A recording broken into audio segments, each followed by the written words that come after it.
이르되 주여 나를 구원하소서 하니 예수께서 즉시 손을 내밀어 그를 붙잡으시며 이르시되 믿음이 작은 자여 왜 의심하였느냐 하시고 배에 함께 오르매 바람이 그치는지라. 배에 있는 사람들이 예수께 절하며 이르되 진실로 하나님의 아들이로소이다 하더라. 아멘. 가평군 청평면, 여기 청평중앙로에 위치한 청평교회 우리 장익봉 목사님이십니다. 본문을 가지고 믿음으로 보는 축복이라는 제목으로 말씀을 주십니다. 목사님 나오셨습니다. 하나님께 감사와 영광의 박수 올리시기 바랍니다. 할렐루야, 반갑습니다. 기도하겠습니다. 거룩하신 아버지 하나님, 감사합니다. 많은 사람들을 하나님께서 부르시고 믿음으로 우리를 인도하시는 중에 우리에게 기도할 제목을 주시고 하나님께 기도할 수 있는 은혜 주시니 감사합니다.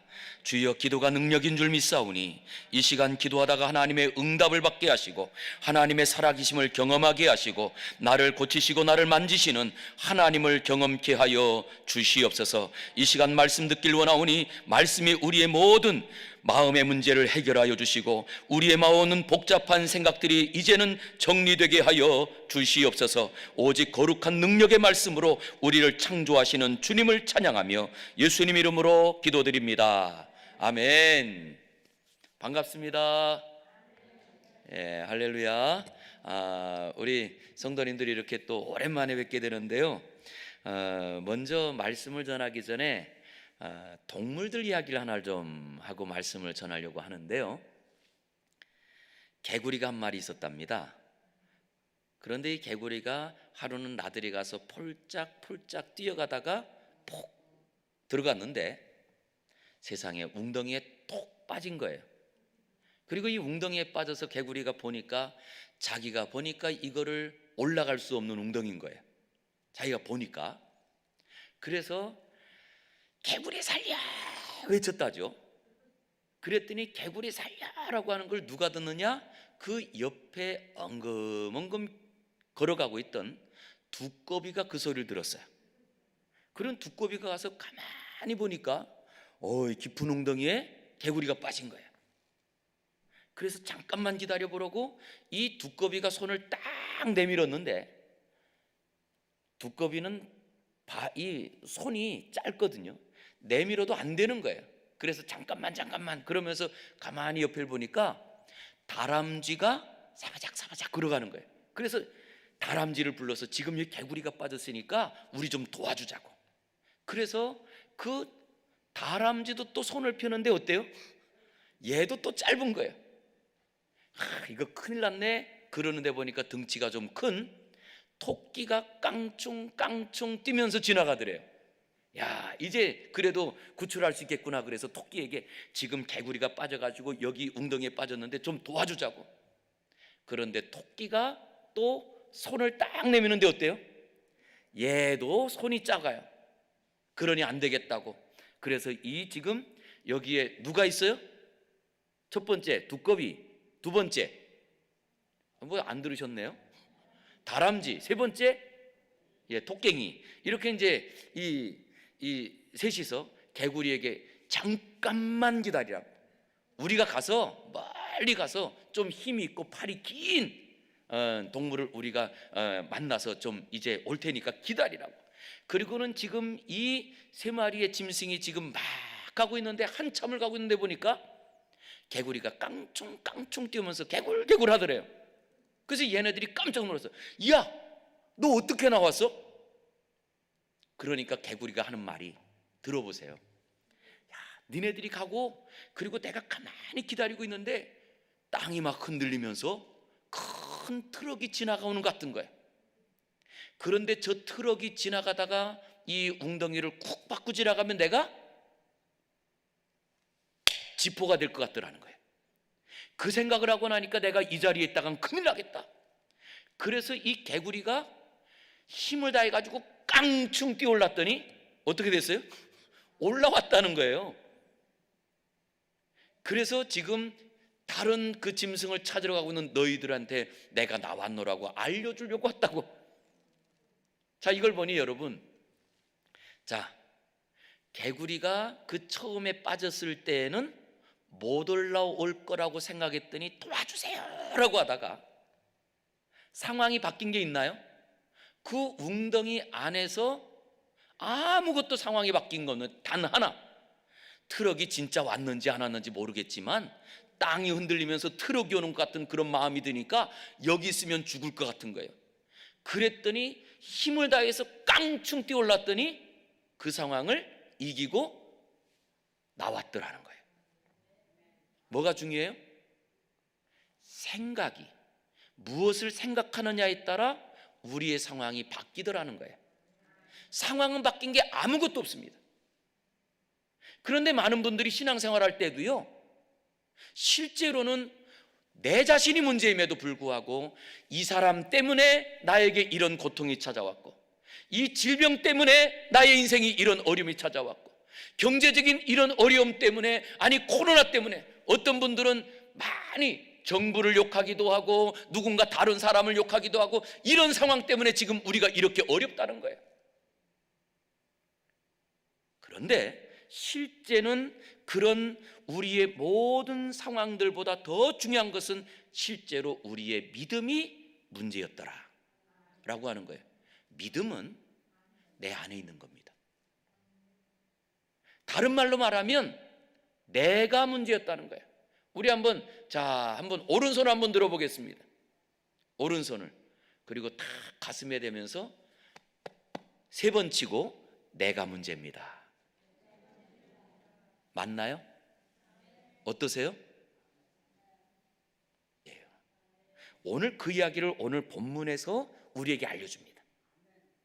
오늘 본문, 우리가 읽은 본문 앞에 어떤 이야기가 있냐면, 예수님께서 제자들과 함께 빈들로 나갔을 때 그때에 남자만 5,000명이요, 거기에 또 이 남자가 있으면 여자가 있을 거 아니에요? 여자도 그냥 같은 수만 나왔어도 그러면 여자가 또 5,000명. 그런데 일반적으로 보면, 교회도 보면 남자가 한 3분의 1 정도 되고 여자가 3분의 2 정도 되는 걸 보면 아마 여기에도 여자가 더 많지 않았을까요? 그런데 우리가 딱 그냥 성경에 있는 숫자에 남자만 5,000명인데 여자가 5,000명이고, 그러면 이렇게 아버지 어머니가 가는 자리는 애들이 따라갈 때 아들하고 딸 2명씩만 계산을 해도 지금 여기 있는 모인 사람들이 몇 명 정도 될까요? 기본 2만 명 이상의 사람이 모인 자리였어요. 그런데 저녁 때가 되었는데 먹을 것이 없어서 예수님의 제자가 묻죠. 예수님, 우리에게 먹을 것이 없으니 이제는 이 사람들 돌아가라고 해야 될 것 같아요. 그럴 때 예수님께서 너희가 먹을 것을 주라. 우리 없는데요? 그럴 때 어린아이가 예수님께 드리려고 했던 그 도시락 하나, 그런데 그 도시락을 가지고 기도하고 나누어 줬더니 거기 있는 사람들이 다 먹고 얼마가 남았어요? 12바구니가 남았더라. 이 이야기 다 아시죠? 예, 뭐 기도원에 올라올 정도 되면 이 정도 다 아실 텐데, 그것을 이 작은 도시락 하나를 가지고 나누어 주었더니 다 먹고 12바구니가 남았더라. 그런데 이렇게 다 모은 것을 이제 나눠주고 모은 다음에 예수님께서 한적한 곳으로 가시면서 예수님께서 제자들에게 너희는 배를 타고 건너편으로 건너가라. 그래서 지금 제자들은 배를 타고 건너편으로 건너가고 예수님은 한적한 곳으로 올라가셨어요. 그리고 나섭니다. 이렇게 이제 시간이 지나더니 점점점 해가 떨어지고 그리고 어두워져서 밤 사경쯤 되었을 때, 밤 사경이라는 것은 요즘 우리나라 이 시간으로 말하면 새벽 한 3시, 4시 정도 되거든요. 그러면 완전히 칠흑같이 깜깜한 밤중에, 그 밤중에 점점점 물결이 심해져서, 그래서 이 제자들이 굉장히 노를 지면서 건너편으로 가려고 하지만 어려움을 당하고 있을 그때에 저쪽에서 뭔가 하얀 물체 하나가 쑥 지나가는데, 여러분 지금 망망대해 이 호숫가에 지금 막 노를 젓고 있는데 이 배 옆에 뭔가 흰 게 지나가면 사람일까요? 유령일까요? 유령이라. 이게 그냥 정상 아니겠어요?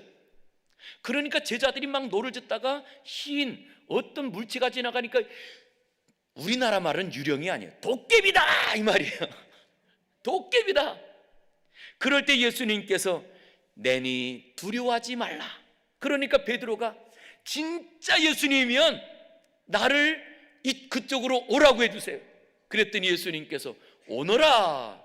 그러니까 베드로가 그 말씀을 듣고 탁 물에서 내렸더니 빠져요, 안 빠져요? 빠져요? 안 빠지더라는 거예요. 그런데 안 빠진 자리에 바람을 보고 결국 빠져갈 때 예수님께서 그 베드로를 건져주시면서 책망하는 이야기, 이 이야기가 오늘 본문이에요. 책망하는 이야기. 그래서 오늘 저는 여러분들을 좀 책망하려고 합니다. 예수님께서도 책망했잖아요.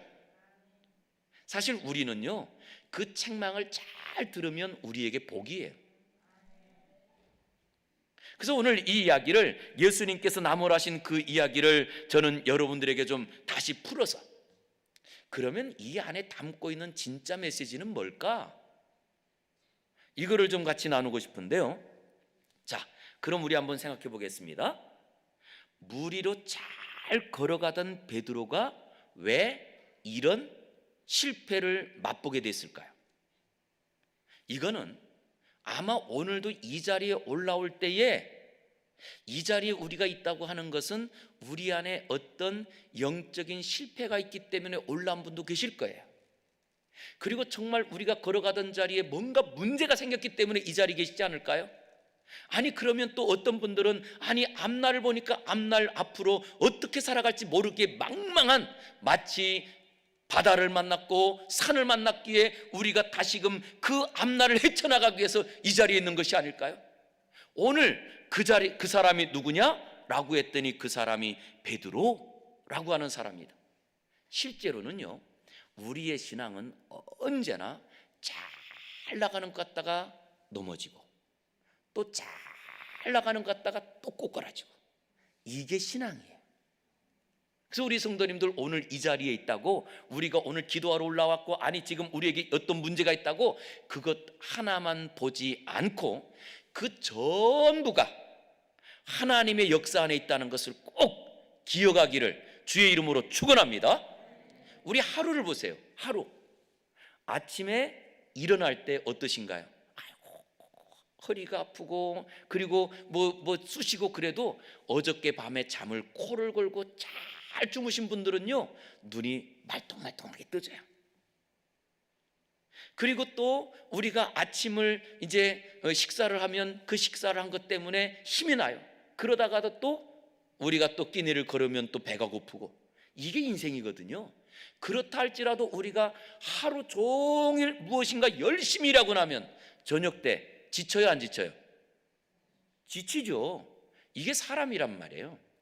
하나님께서 우리를 그렇게만 세웠다는 것은 우리의 인생 스토리 안에도 힘이 있게 뭔가 일할 때가 있으면 그 모든 것 때문에 고민할 때가 생기고, 또 어떤 문제를 해결해서 우리가 더 힘있게 하나님 말씀을 가지고 살아갈 때가 있고, 아니 그렇지 못하고 또 좌절할 때가 있고, 이게 전부가 하나님께서 우리에게 주신 우리의 인생이더라는 거예요. 그렇기 때문에 꼭 기억하시기 바랍니다. 내게 지금 문제가 생기고 질병이 있고 어려움이 있어도 괜찮다는 것을 꼭 기억하시기 바랍니다.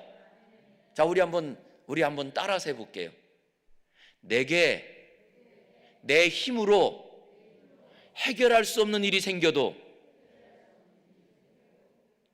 괜찮은 줄 믿습니다. 할렐루야. 괜찮아요. 저는 우리 성도님들에게 다 이걸 훈련시켜요. 누군가 뭔가 문제가 생겨서 실수해도 꼭 거기 가서 말해주라고. 괜찮다고. 사업이 부도가 나도 괜찮고요, 아니 질병 걸리는데 암이 걸려도 괜찮고요, 다 괜찮아요 사실. 왜냐, 우리는 하나님 손 안에 있는 거거든요. 그래서 진짜 괜찮아요. 그런데 오늘도 우리가 보니까 이렇게 베드로라고 하는 사람은 누구였느냐라고 했더니 예수님을 제일 먼저 따랐던 예수님의 수제자, 그리고 또한 예수님 제일 지근 거리에서 하나님 말씀을 듣고, 그리고 또한 그 하나님 말씀을 따라서 정말 능력으로 살았던 사람, 예수님의 제자. 그런데도 이 예수님의 제자 베드로가요, 오라 그럴 때는 그 무리를 걸었던 기적의 사람이잖아요. 그런데 이 기적의 사람이 실패하잖아요. 이 사람이 우리가 알고 있는 예수님의 제자 베드로예요. 기적을 경험하지만 실패한 사람. 그런데 이런 자리에는 환경이 달라진 것이 아무것도 없더라. 기적을 경험할 때에도, 아니 그 기적을 실패할 때에도 환경 때문이 아니더라는 거예요. 그랬더니 오늘 본문에, 아니 그러면 이 베드로 예수님의 제자가 실패한 이유가 뭐지? 라고 했더니 26절입니다. 26절 우리 같이 읽어보겠습니다. 자, 26절 같이 크게 한번, 저는 안 읽을게요. 시작.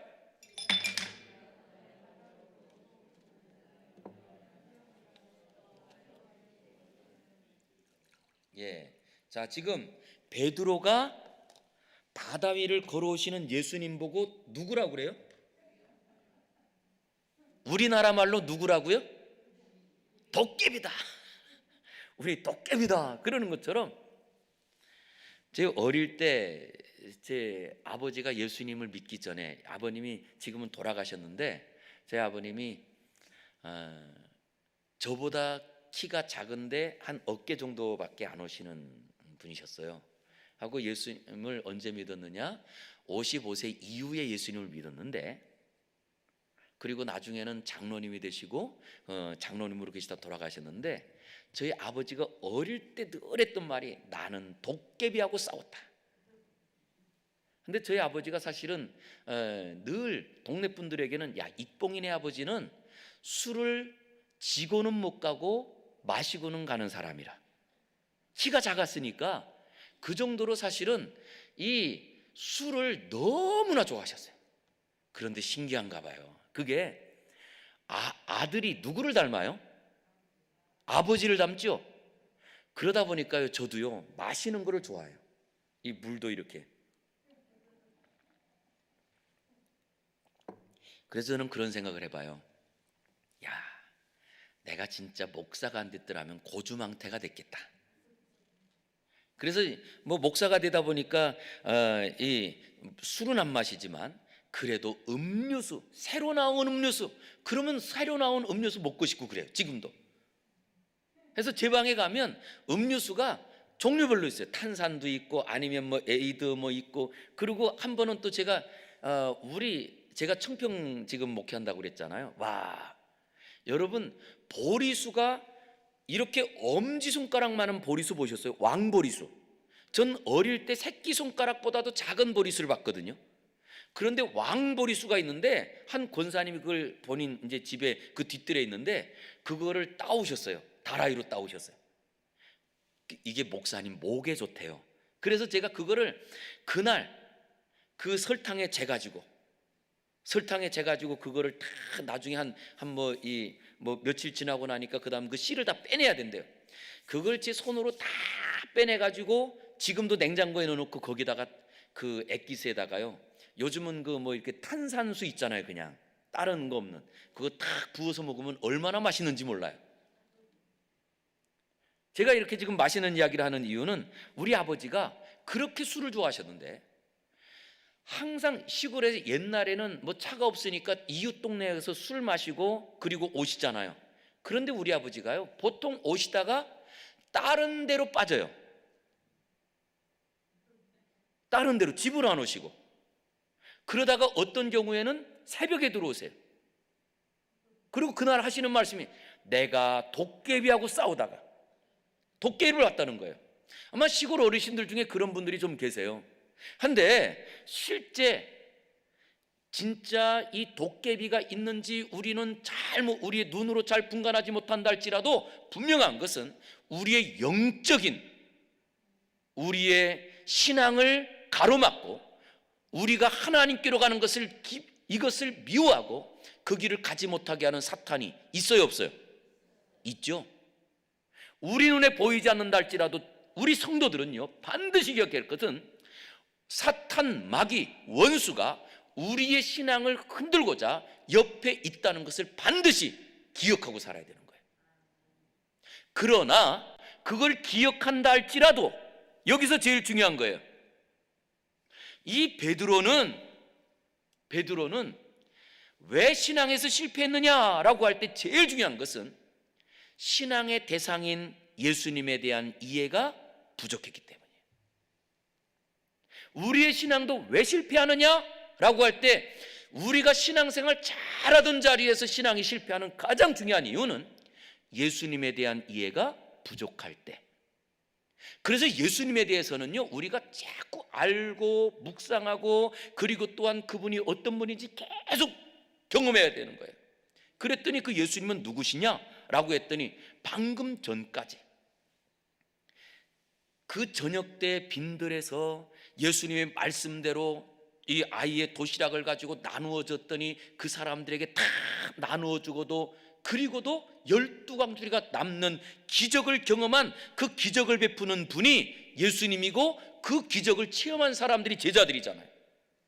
이쯤 되면 예수님을 누구보다도 잘 아는 사람 아닐까요? 그런데 모르더라는 거예요. 그런데 모르더라는 거예요.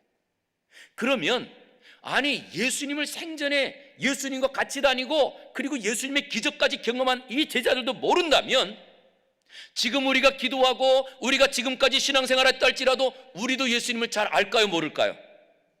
몰라요. 이걸 꼭 기억하고 살아야 돼요. 내가 예수님을 잘 모른다고 기억하는 사람은 시험에 잘 안 들어요. 그런데 누가 잘 빠지느냐? 나는 예수님 누구보다 잘 알아. 나는 신앙생활 누구보다 잘하고 있어. 이런 분들이 교만해지고, 이런 분들이 시험에 빠지고, 이런 분들이 오히려 신앙의 상처를 더 많이 받아요. 저는 그러기에 오늘 이 시간에 나를 깨닫는데, 내가 죄인 중에 괴수요. 나는 지금까지 예수님을 알았다 할지라도 내가 아는 것은 예수님의 그 가장 낮은 것을 알고, 아직도 알아야 될 것이 너무나 많다는 것을 꼭 마음에 새기고 사는 저와 여러분 되기를 주의 이름으로 축원합니다. 이걸 하나 딱 갖고 있잖아요. 그럼 정말 좋은 게 있어요. 우리가 어떤 내 힘으로 해결하지 못할 일이 만나고, 그리고 내가 이해하지 못할 일을 만날 때에도 앞으로 주님께서 어떤 일을 하실까 기대가 돼요. 그런데 내가 경험한 것으로 예수님의 아는 것이 전부라고 하는 사람은요, 내 앞에 내가 생각하지 못한 문제가 딱 발생할 때 거꾸로, 하나님 나한테 왜 이러시지? 이렇게 바뀌어버려요. 완전히 다르죠?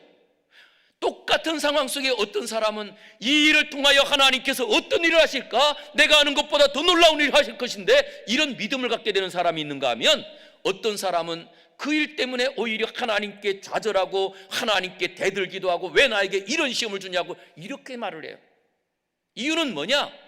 내가 하나님을 알 만큼 안다고 하는 착각 때문에 그런 거예요. 저는 그러기에 이 시간에도 오늘 베드로가 예수님을 보면서 오히려 유령이라 라고 말했던 이것이, 그 베드로에게 먼저 예수님을 정확하게 알지 못하는데도 자기는 마음속에 뭐라고 생각했을까요? 이 베드로는요, 예수님을 자기가 제일 잘한다고 착각했던 사람 아닐까요? 착각이 그래서 노망의 지름길이에요. 착각이 우리 신앙의 실패의 지름길이에요. 그래서 지금 뭐라고 하느냐? 예수님을 유령이라 이렇게 말해버리게 된 거예요. 그러기에 그런 자리에서 여러분 다시 한번 또 하나 볼게요. 그랬더니 유령이라 라고 할 때, 그때 27절에 뭐라고 하느냐? 예수님께서 즉시 유령이라 라고 할 때 바로 즉시 예수님이 뭐라고 하세요? 안심하라, 나니 두려워하지 말라. 여러분, 이 말씀이요, 이게 얼마나 역사가 깊은 말씀인 줄 아세요? 하나님께서 피조물인 인간 세계에 그 전능하신 하나님이 나타날 때마다 썼던 용어가 뭐냐 하면 나니, 이 말씀이에요. 나니. 이것을 영어로 말하면 I am that I am. 이게 언제 이런 표현이 있을까요? 모세가 미디안 광야에서 40년을 지나면서 이제는 인생이 끝났다고 할 그때에, 하루는 떨기나무에서 불이 확 붙고 있는데 나무는 안 타네요. 그래서 너무나 신기해서 모세가 지금 그 근처로 가려고 할 때, 그때 모세야, 내가 선 곳은 거룩한 곳이니 내 발에서 신을 벗으라. 그때 모세가 누구세요? 라고 했더니 그때 뭐라고 했을까요? 그때 하신 말씀이 나다, 이 말이에요. 나다. 그러기에 오늘 이 예수님께서 나니라고 하는 이 말씀은요, 바로 그냥 지금까지 제자들과 함께 있던 인간의 예수님이 아니라 온 인류를 창조하시고 그리고 너희를 구원하시는 바로 전능하신 하나님이다, 이런 말씀으로 이것이 나니라고 하는 말씀이거든요. 그러면서 내가 이 세상을 창조하고 바람과 그리고 이 바다를 창조하고 그리고 내가 너희를 인도하는 나니 두려워하지 말라. 그때 베드로가 그 말씀을 듣자마자 대답하는데 28절 보세요. 자, 28절 또 한번 우리 읽어보겠습니다. 시작.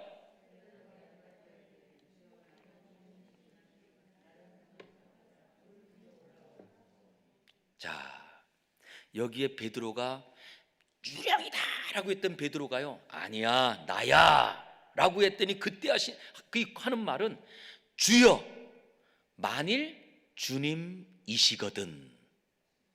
지금 그 예수님을 예수님으로 믿는다는 거예요, 안 믿는다는 거예요? 예? 확신은 없다는 거예요. 그죠? 확신은 없는 거예요. 바로 그러기에 베드로가 하는 말이 만일 주님이시거든 나를 명하여 무리로 오라 하소서. 지금 뭘 말하고 있느냐? 예수님에 대한 지식이 아직도 분명하지 않은 거예요. 전 여러분께 질문 드리고 싶습니다.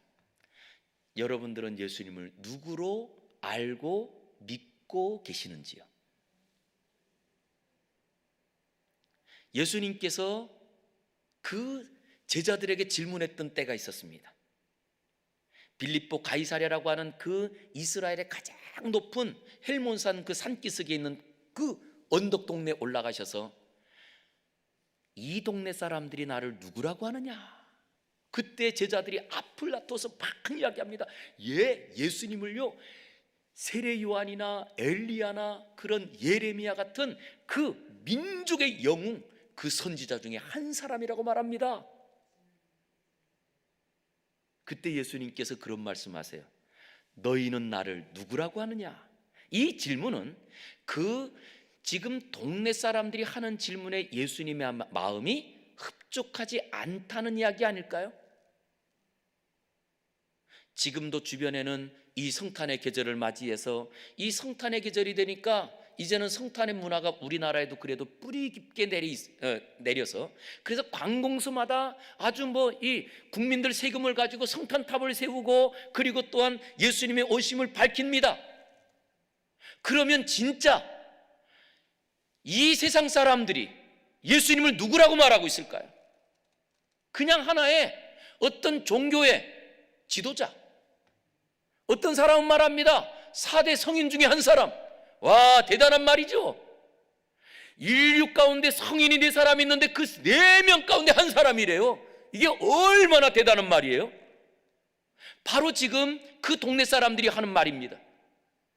민족을 살렸고 민족에 감동을 주었던 세례 요한이나 예레미야나 엘리야 이런 선지자 중에 한 사람입니다. 그런데도 예수님께서는요, 그거 내 마음에 안 맞아. 너희는 나를 누구라고 하느냐?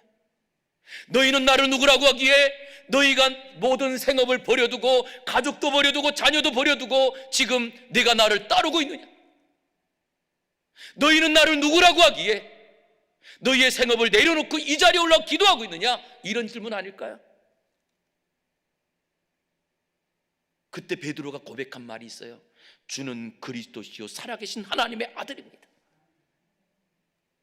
이 고백을 여러분들 굉장히 대단한 고백이라고 여기죠. 그때 예수님께서 하신 말씀, 바요나 시몬아 내가 복이 있도다. 이것은 내가 직접 고백한 것이 아니고 하나님께서 내 입에 그 고백을 담아주었구나. 실제로는 베드로가 한 고백이 아니에요. 그랬더니 결국 어떤 일이 벌어지느냐? 그 다음에 바로 뒤에 예수님께서 앞으로 내가 십자가에서 죽을 걸 말씀했더니 그 죽을 걸 말씀하실 때 예수님의 앞을 가로막았던 장본인이 누굴까요? 베드로. 바로 앞에서 예수님을 하나님의 아들이라고 고백했던 이 베드로가 예수님 돌아가신다는 말씀을 하실 때 그 앞에 가서 그리하지 마옵소서 막는 사람으로 변해버려요. 이유가 뭐예요? 머리로는 아는데 실제로 예수님이 누군지 내 삶에서 내 인격으로 모르기 때문이에요. 그래서 실제 여러분, 제자들의 신앙 고백의 가장 귀중한 고백을 초대교회 사람들은, 초대교회에서는 누구의 고백으로 보는 줄 아세요? 베드로의 고백이 아닙니다. 예수님께서 죽으시고 부활하셨을 때 제자들이 있는 자리에 예수님께서 부활하신 예수님이 나타나셨잖아요. 그때 누가 없었잖아요. 누구죠? 도마. 그래서 우리는 늘 도마가 다른 제자들이 있을 때 예수님 부활하신 예수님이 나타났는데 그때에 도마가 없었단 말이에요. 그러니까 예수님 이제 떠나시고 그 제자들이 도마에게 야, 예수님이 죽었다가 부활하셨어 라고 말하는 도마가 부활을 믿을 수 있어요, 없어요? 부활을 못 믿죠. 예수님 믿는 사람들 중에서도요, 예수님의 성탄절은 믿는데 예수님의 부활절은 못 믿겠다는 사람도 있더라고요. 왜냐? 태어나는 사람들은 많이 봤는데 죽었다가 살아난 사람은 본 사람이 없다는 거예요. 그래서 성탄절은 좋아하면서도 부활절은 못 믿겠다는 분도 있더라고요. 그럴 때 예수님이 도마가 있는 그때에 또 찾아오십니다. 그리고는 도마야, 내 손을 내밀어 내 옆구리에 창자국을 만져보고 내 손에 있는 못자국을 보고 너는 믿는 자가 되라. 그럴 때 이 도마가요, 자 예수님 잠깐만요, 검사해 보겠습니다. 손가락 한번, 손바닥 펴보세요. 아니면 옆구리 만져보세요. 이랬을까요? 그런 표현이 없어요. 그냥 예수님께서 나타나서 내 옆구리에 이 창자국을 만져보고 믿는 자가 되라라고 할 때 이 도마가 꼬꾸라지면서 했던 고백이 있어요. 도마가 뭐라고 고백하죠? 나의 주시며 나의 하나님이십니다. 그것이 초대교회의 신앙 고백이 됩니다. 그것이 우리의 신앙의 고백이에요. 그래서 그때부터 부활하신 예수님을 믿는 사람들은 예수님을 나의 주님이라고 고백하는 거예요. 그 나의 주님, 이 고백은요, 이 세상 모든 것을 창조하시고 죽음 가운데 살리신 나의 하나님이십니다. 이 고백이에요. 그래서 그때부터 그 예수님의 부활을 믿는 사람들이 언제 모이기 시작했느냐? 예수님 부활한 날. 그래서 세상 사람들은 일요일이라고 말할 때 우리는 주의 날, 주님이 부활하신 날이잖아요. 그리고 그 주님이 부활을 우리에게 주셨고, 그리고 이제는 그 부활을 증거하는 사람들을 가리켜서 이 사람들이 주의 사역자. 그래서 주의 일이라고 말할 때 주의 일은 예수님의 부활을 증거하는 일이 이 주의 일인 거예요. 부활하신 주님을 우리가 믿습니다. 자, 그러면 부활하신 주님을 증거하기 위해서는 우리에게는 무엇이 있어야 될까요? 반드시 있어야 되는 게 있습니다. 이거를 내가 몸으로 증거하고 내 삶으로 증거하기 위해서는요, 반드시 부활은 죽음을 통과해야 부활이 있는 겁니다. 그러기에 다른 말로 말하면 죽음과 같은 고통들을 경험해야 부활의 신앙을 갖게 되더라는 거예요. 그래서 우리의 삶 가운데 나에게 고난이 유익이요, 내가 넘지 못할 산을 만나는 것이 유익이요, 거기에서 넘게 하시는 하나님, 살려주시는 하나님, 이것을 경험할 때 비로소 진짜 예수님이 누군지 알게 되더라는 거예요. 이게 우리의 기독신앙입니다.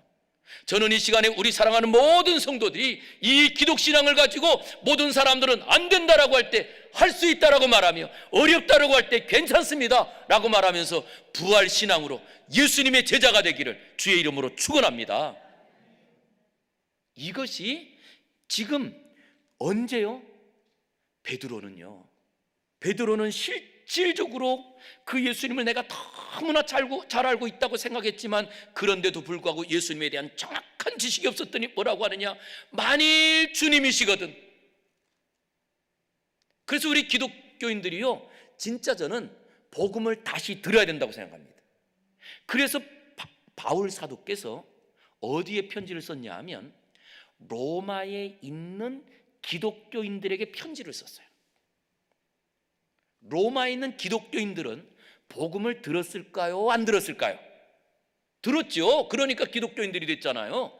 그런데 로마에 있는 기독교인들에게 다시금 이 복음을 써서 들려주고, 그리고 써서 보내면서 뭐라고 했냐니까, 내가 반드시 또 어떻게 하느냐라고 했더니 다시금 로마를 보아야 하리라. 내가 가고 싶다는 거예요. 가서 또 전하고 싶다는 거예요. 그래서 말씀은, 복음은 계속 들어야 된다는 거예요. 어릴 때 한번 듣고, 어떤 분들은 하나님께 은혜 받은 것 좀 말해보세요. 그러면 언제적 얘기하는 줄 아세요? 내가요 중고등부 시절에 수련회 가가지고 기도 열심히 하다가 은혜 받고요, 그때 얼마나 좋았는지 몰라요. 지금은요 다 식었지요. 그거 뭐예요? 어떤 분들은 그러시거든요. 내가 왕년에 뭐 교회에서 뭐 전도회장도 하고 뭐 또 하고 뭐 또 하고 다 하면서 진짜 은혜로 살고 믿음으로 살았는데 지금은요?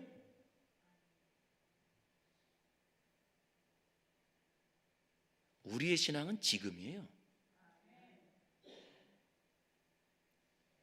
그러기에 실제로 바울 사도뿐만 아니고 베드로 사도나 아니면 모든 사도들이요, 그 성도들이 들어가 있는 그 흩어진 자리마다 또 뭐 하느냐, 다시금 복음서를 써요. 그게 마태복음이 되고, 그게 누가복음, 마가복음, 요한복음, 다 이게, 요한복음도 예수님의 제자였던 그 요한 사도가 마지막으로 다 지금까지 예수님에 대한 걸 썼지만 또 쓰고 있어요. 다시 들어야 되더라는 거예요. 무엇을요? 예수님에 대해서. 다른 것을 듣는 게 아니에요.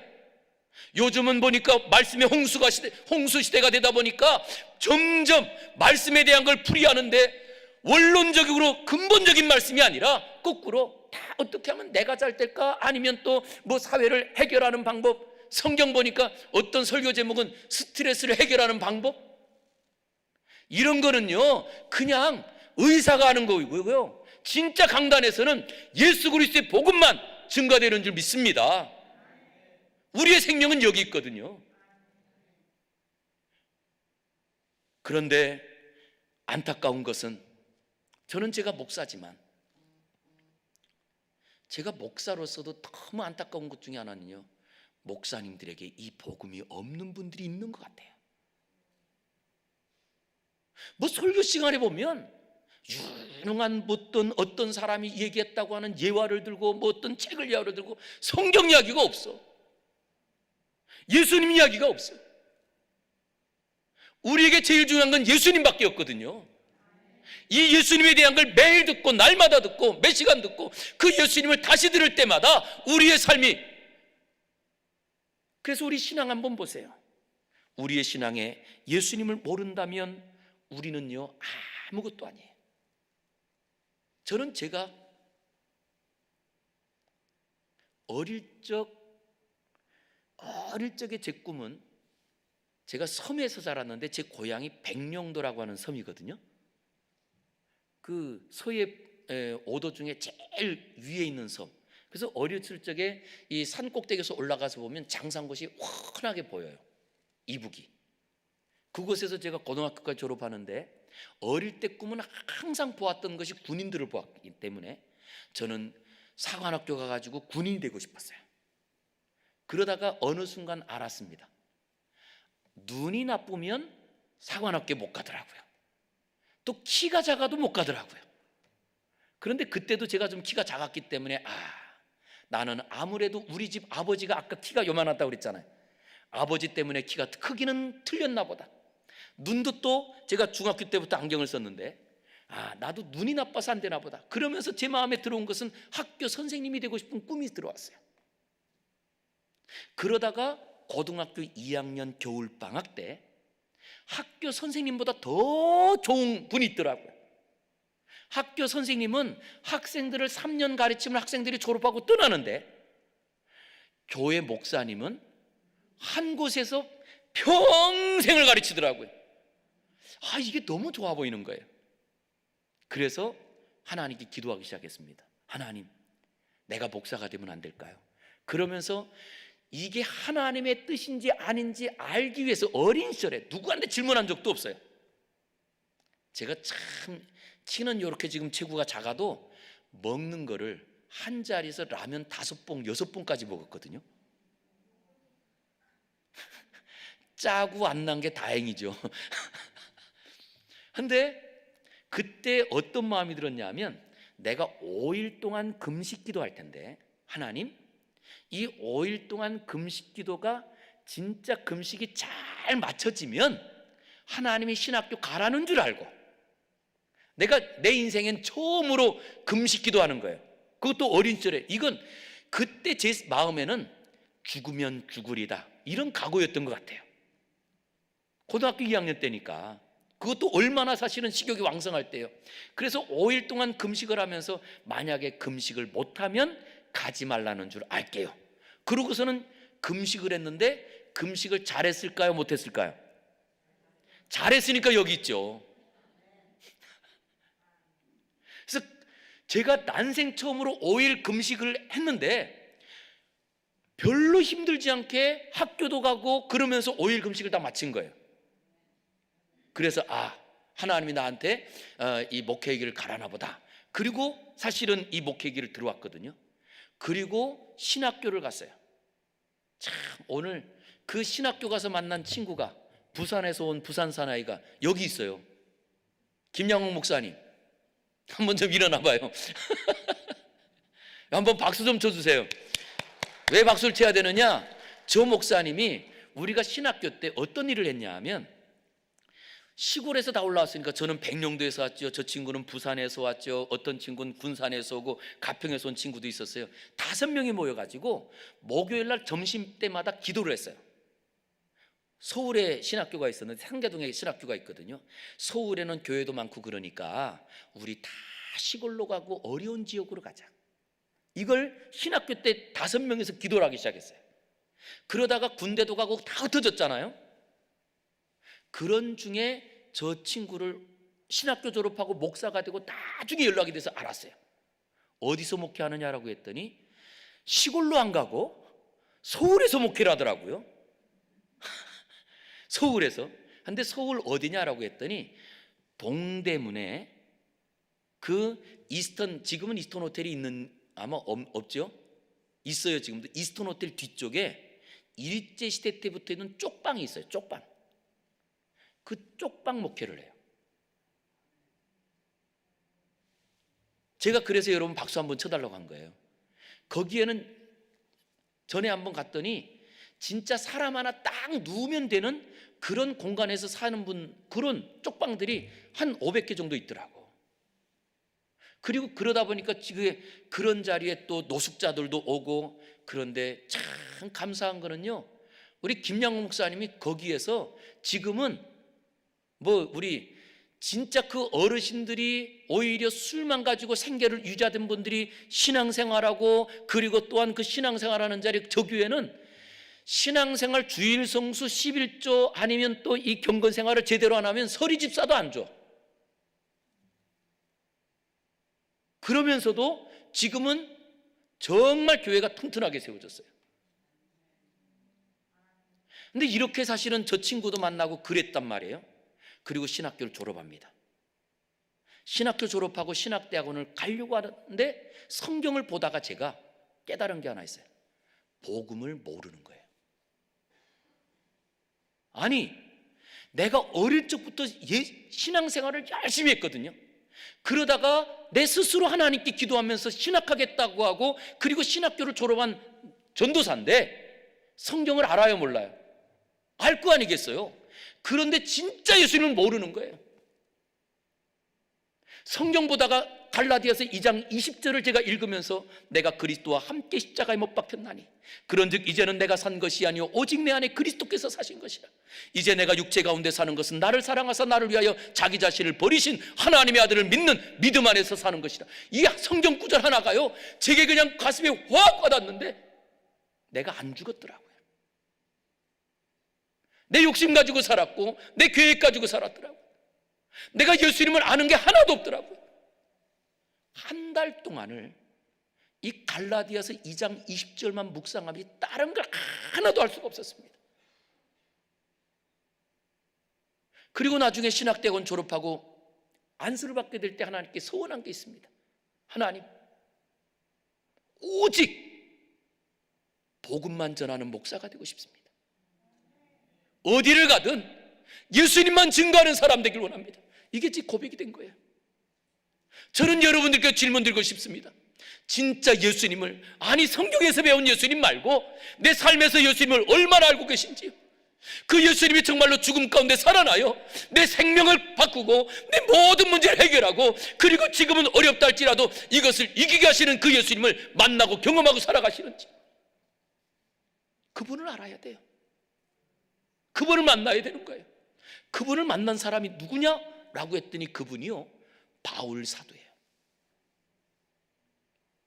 우리는 많은 분들이 무엇을 아느냐? 십자가 지기 전에 예수님만 압니다. 그런데 바울 사도는요, 십자가 지기 전에 예수님을 알았더니 박해자로 살아갑니다.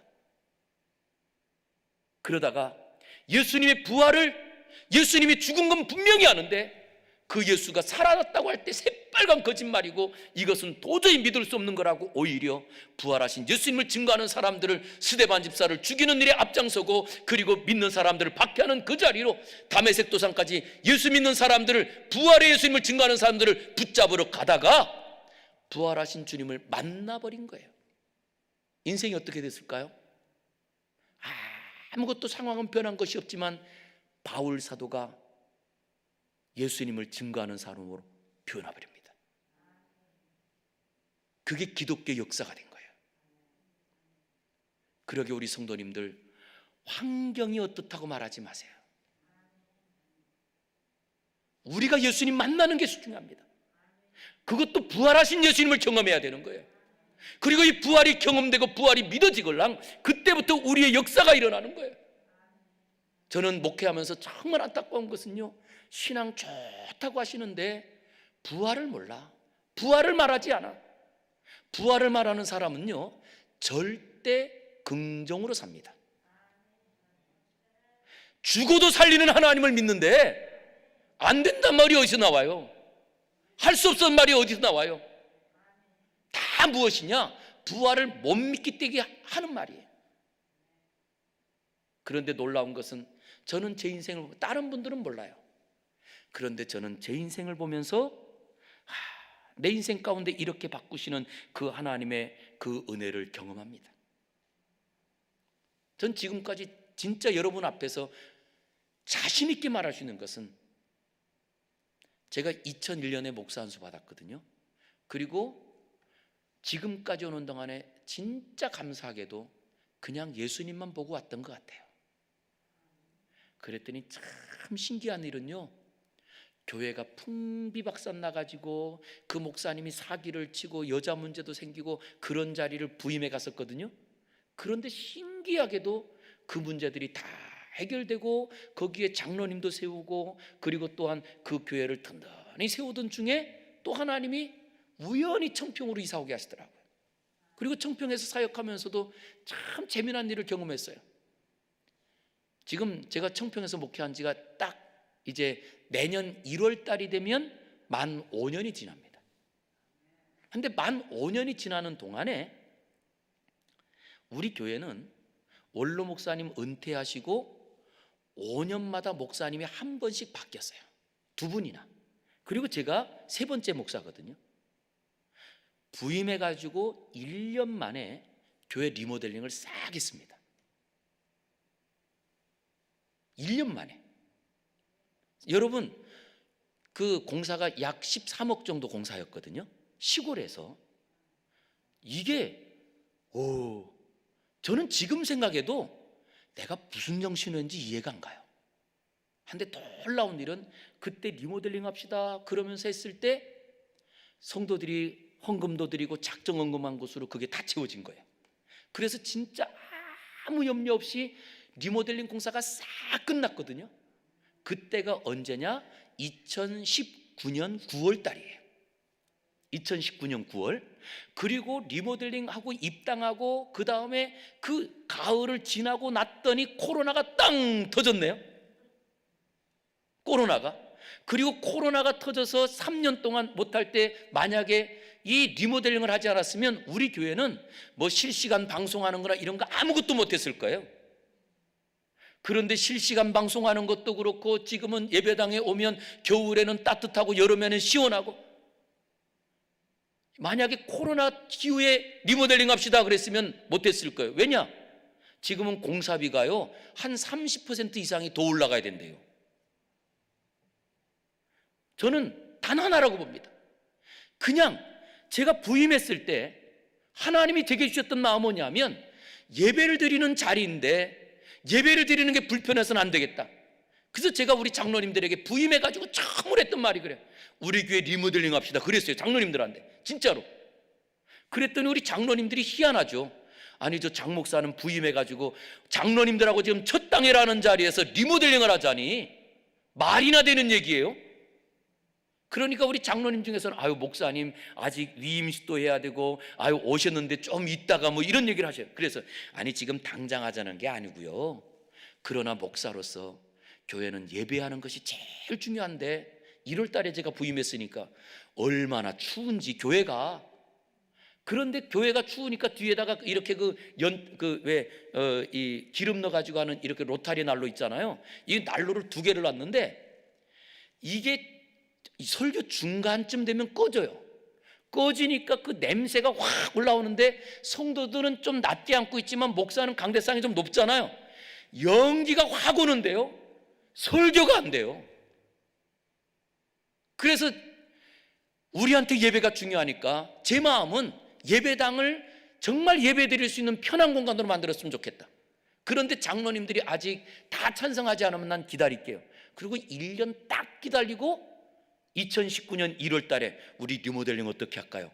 그랬더니 장로님이 다 찬성한 거예요. 그래서 그냥 하게 된 거죠. 지금 생각해도요, 야, 그때 리모델링 잘못했으면 저는 여기 있지도 못할 거예요. 한데도 딱 하나예요. 그냥 주님만 보고 걸어가면 건너가게 하시고요, 지나가게 하세요. 그 이야기가 어떤 이야기냐, 오늘 24절 한번 보시기 바랍니다. 24절. 죄송합니다. 24절 전에 30절. 자, 이 베드로가 29절에 보면 예수님께서 오라, 그러니까 베드로가 배에서 내려 무리를 걸어갔잖아요. 그죠? 그런데 무리를 걸어가던 베드로가 30절 보겠습니다. 30절 시작.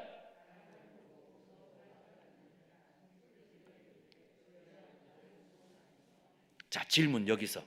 자, 베드로가 예수님께서 오라 그러니까 무리를 탁 내려서 걸어갔단 말이에요. 그런데 걸어가다가 바람을 보고 무서워서 빠졌대요. 그러면 이 바람은 갑자기 생긴 바람일까요? 계속 있었던 바람일까요? 계속 있었던. 왜? 24절에 나와 있거든요. 24절에 보니까 배가 이미 육지에서 수리나 떠나서 바람이 거스름으로 물결로 말미암아 고난을 당하더라. 실제로는 지금 내가 이 예수님의 기적을 경험하는 자리에 바람이 불어온 게 아니에요. 원래부터 이 바람이 계속 불고 있던 자리에 오라, 그래서 그 말씀에 순종했더니 기적을 경험하더라는 거예요. 그런데 그 자리에서 바람을 보았더니 빠지더라는 거예요. 우리의 인생도 마찬가지입니다. 질병에 대한 위협이요, 우리에게는요 태어날 때부터 지금까지 있어요. 그런데 왜 질병에 시험 드나요?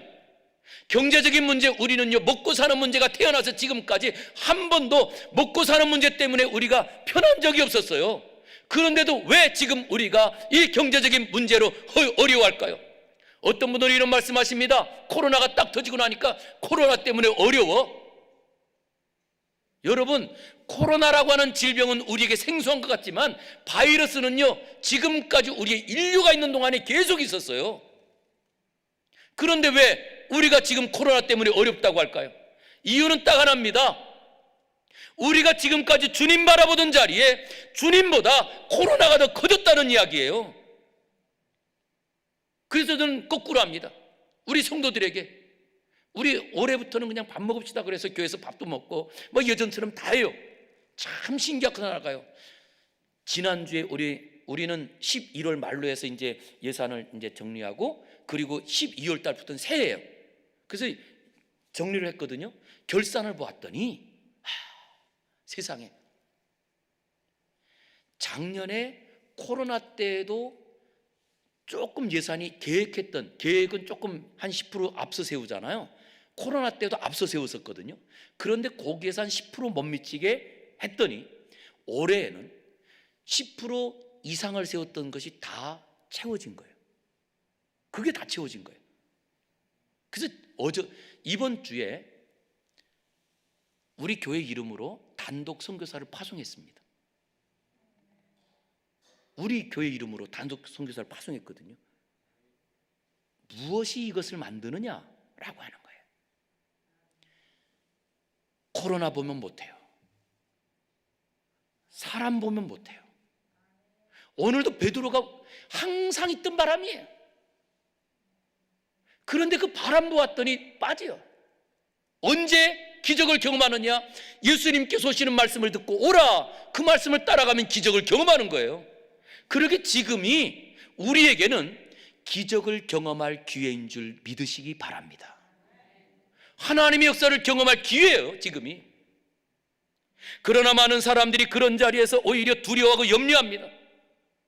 저는 요즘 진짜 기적을 많이 경험하는데요, 지난주에 있습니다. 아주 따끈따끈한 이야기예요. 저하고 30년 넘게 친구였던 4명의 친구가 있는데, 같이 나 포함해서 4명의 친구가 있는데, 그 중에 제일 건강하고 그리고 체격이 저보다 2배예요. 딱 진짜 2배. 그런 친구가 있는데 다 4명이 목사거든요. 그 친구가 자꾸 가끔 심장이 막 뛴대요.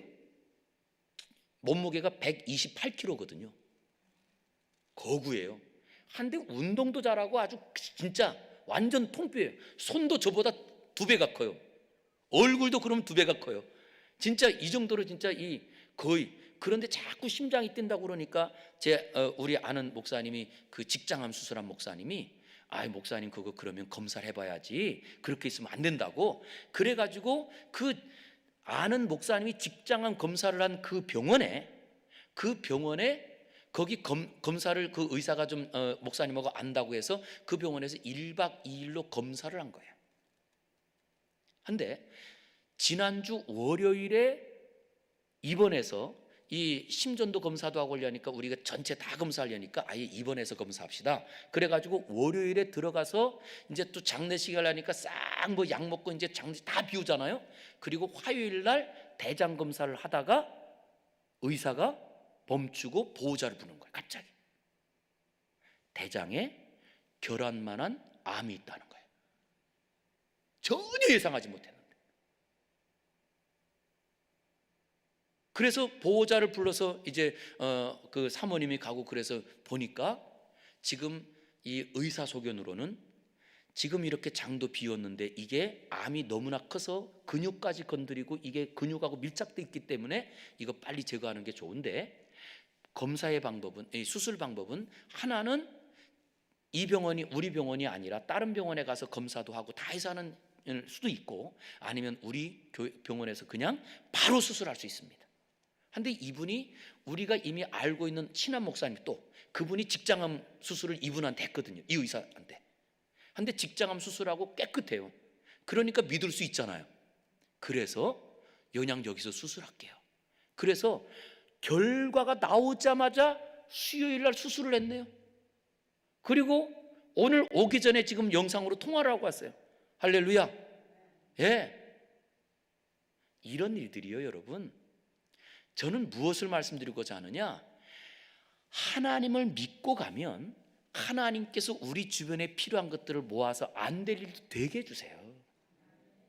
그런데 하나님이 아닌 암이 걸렸네, 이거 어떻게 하지? 라고 하면서 신앙이 아닌 다른 생각들을 가지고 자꾸 해보세요. 아마 지금도 수술 못했을 것 같아요. 그리고 앞으로 수술해서 어떤 결과가 있을지도 몰랐을 것 같아요. 제가 그래서 제 친구한테 편지를 썼어요. 송석배 목사인데, 송 목사, 내가 새벽에 기도하면서 보니까 너무나 감사한 일이 많다. 실제로는 대장암 때문에 검사한 것도 아니고 이 부정맥이 있는 것 같아가지고 검사를 했는데 대장암을 발견하게 해주시고, 그리고 대장암을 발견한 그 의사가 대장암에는 이 복강경으로 하는 서울대에서도 그 일을 많이 했던, 그래서 명의더라고요. 그러니 그분이 직접 검사하면서 바로 이것을 일사불란하게 어저께 검사하고 오늘 수술하는 게 이게 말이 되냐. 그런데 그렇게 수술해가지고 세상에, 그렇게 해서 대장을 잘라낸 거 보니까요, 손바닥 2개만하게 잘라냈어요. 그런데 그 의사가 그랬대요. 확실히 아까 키가, 제가 몸무게가 120kg라고 넘다고 그랬잖아요. 장기가 다른 사람보다 다 2배래요. 그러면서 그 의사가 하는 말이, 다른 사람이면 많이 잘라낸 건데 목사님은 그냥 보통 잘라낸 겁니다.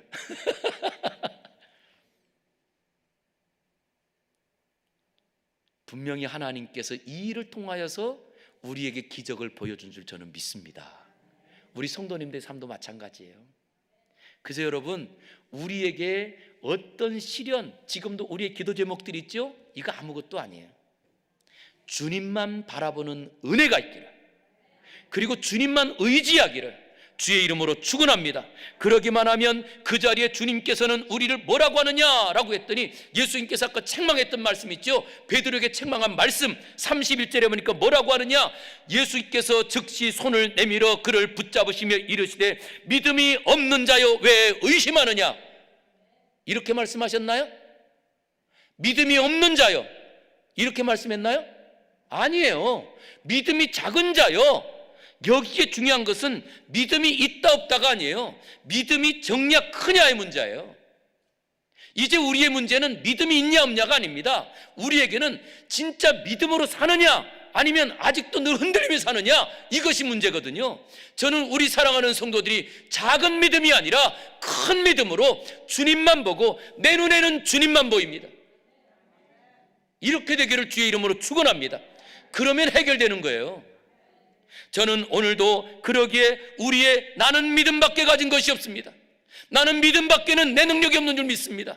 내 눈에는 예수님만 보이고 내 귀에는 예수님의 말씀만 들립니다 라고 하면서 주님만 보고 이 땅을 승리하는 저와 여러분 되기를 주의 이름으로 축원합니다.